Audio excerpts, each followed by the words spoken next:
신용카드 현금화, 앱카드. 급할 때 급전 방법을 찾다 보면 한 번쯤 보게 되는 문구입니다.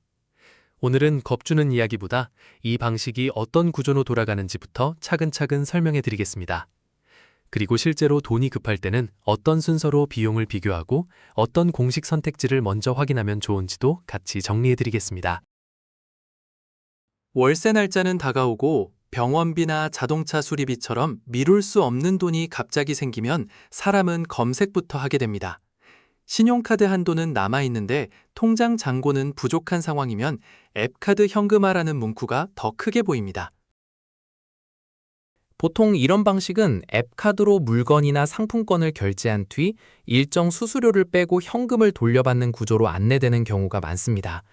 예를 들어 수수료가 10%에서 30%라면 100만 원을 결제해도 실제로 손에 들어오는 돈은 70만 원에서 90만 원 수준일 수 있습니다.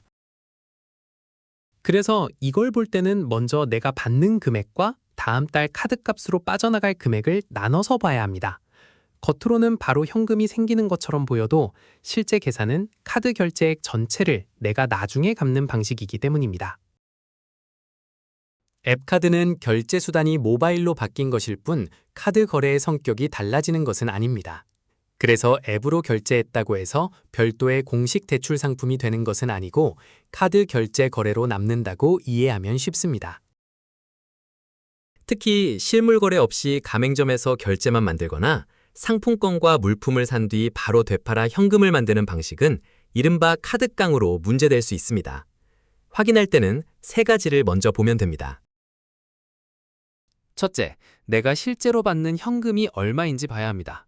둘째, 다음 결제일에 카드사에 갚아야 할 총액이 얼마인지 봐야 합니다.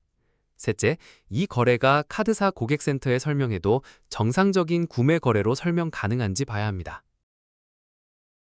예를 들어 100만 원을 결제하고 80만 원을 받는다면 당장은 80만 원이 생기지만 다음 달에는 100만 원 카드값을 갚아야 합니다.